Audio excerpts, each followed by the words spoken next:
karena merasa tidak cukup mungkin untuk pasangannya sendiri. Padahal harusnya dia lebih pede, lebih confident untuk pasangannya gitu. Tapi kalau misalnya ada juga yang perempuan tuh nggak ngerasa jadi korban gitu. Balik lagi sih ke perempuannya masing-masing gitu.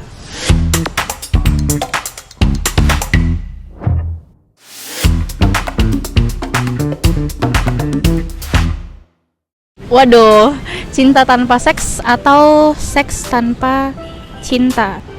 Yang bakal dipilih cinta tanpa seks.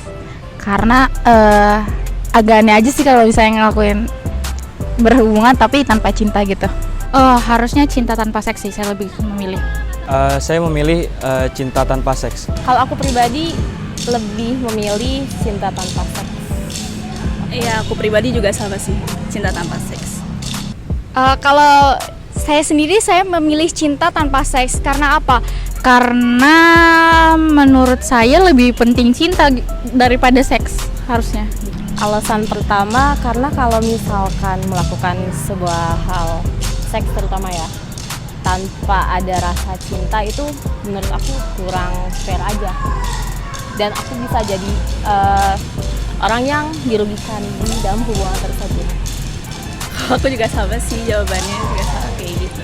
Yang pasti itu cinta tanpa seks. Karena lebih baik kita saling berbagi perasaan daripada kita harus bersetubuh tapi bukan apa-apa gitu. Kalau menurut saya ya, cinta tanpa seks. Karena Kalau cinta dengan seks itu hanya nafsu belaka. Setelah itu pastinya next akan berubah. Misal seorang laki-laki menginginkan, sebenarnya tertarik hanya kepada fisik, lalu mengajak seks. Pasti nantinya ketika cowok itu udah bosan, pasti bakalan ninggalin kayak gitu. Itulah terciptanya yang tadi yang pertama, karena bibit-bibit perselingkuhan kayak gitu. Karena cinta itu nggak selamanya tentang seks. Karena kita bisa berbagi kebahagiaan, ya entah itu jalan-jalan bareng, makan bareng, atau segala sesuatu kita lakukan bersama gitu, kayak ngerjain tugas segala macam lah. Jadi nggak selalu tentang seks. kalau misalnya status masih pacar gitu ya, jangan sampai ke arah sana. Apalagi seks itu tuh kalau berganti-ganti pasangan, misal pacaran sama ini, nanti sama yang selanjutnya ngelakuin lagi, itu tuh berbahaya sih dampaknya. Apa sih, menimbulkan banyak penyakit kayak HIV gitu loh. Terus sama kecanduan juga sih, merusak otak itu juga.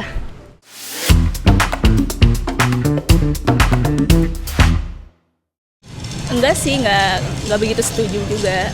Menurut saya sih setuju. Selalu merasa jadi korban, saya kurang setuju sih sebenarnya. Sebenarnya ini tergantung, balik lagi ke masing-masing perempuannya ya. Kalau misalnya dia udah sering sama cowok yang diselingkuhin, pasti dia bakal ngerasa jadi korban.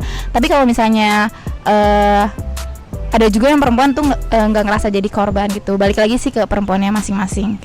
Karena kalau menurut aku, kalau yang namanya selingkuh itu bisa dilakuin cewek ke cowok, cowok ke cewek juga sih kalau menurut aku. Untuk hal perselingkuhan aku belum begitu paham gimana konteksnya, jadi kayak masih netral.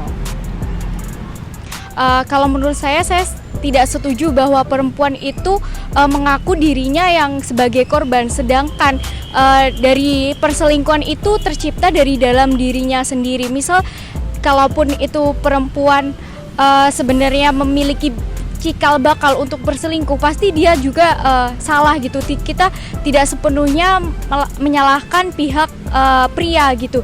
Dan perselingkuhan pihak pria pun pasti memiliki alasan seperti itu. Jadi indikasinya di sini saya sangat tidak setuju bahwa perselingkuhan itu harus pria yang salah.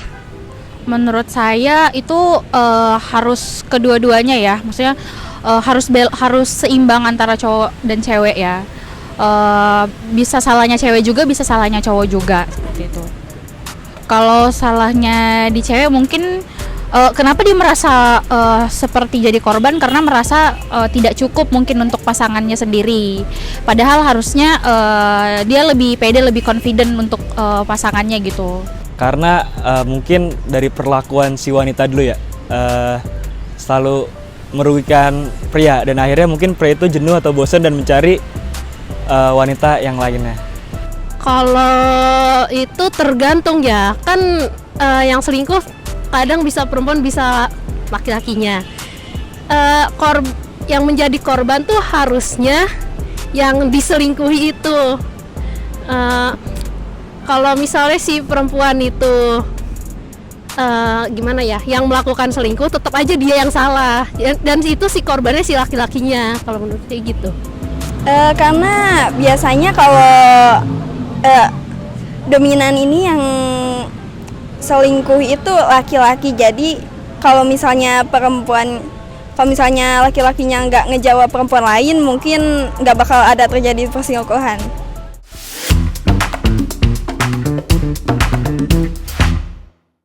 High value man sih paling pertama emang dia harus mengerti ketika dia mau memulai hubungan dia dasarnya apa gitu ya.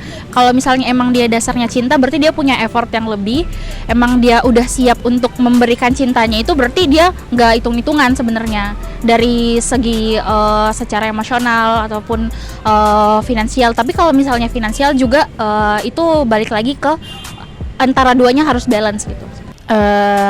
Kalau menurut saya sendiri itu dia bisa bekerja keras, pintar, sama tahu batasan sih.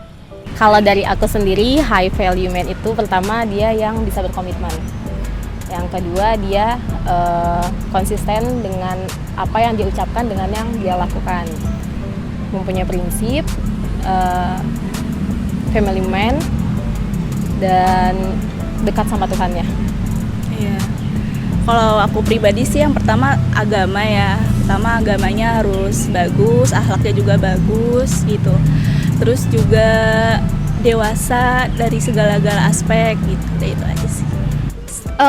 Saya cuma punya satu kriteria kepada laki-laki, yaitu tanggung jawab. Karena apa? Jika laki-laki udah memiliki rasa tanggung jawab, pasti semuanya bakal meliputi ke dia gitu.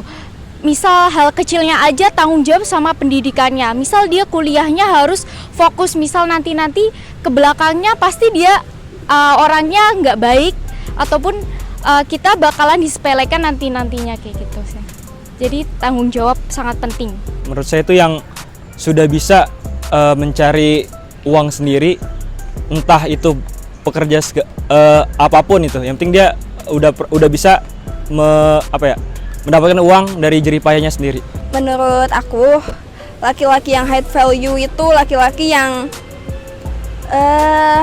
berani inisiatif buat perempuannya, nggak peduli kamu kerjanya apa, yang penting buat perempuan kamu pakai uang sendiri, bukan pakai duit orang tua gitu. High value man jadi berorientasi sama masa depan, bisa bertanggung jawab, terus gak melanggar janjinya gitulah, sama fokus dengan satu perempuan aja. Kurang lebih sih gitu ya, intinya berfokus sama diri sendiri dan pasangan, maksudnya gak melibatkan orang lain terlalu masuk ke itunya, ke hubungannya sih.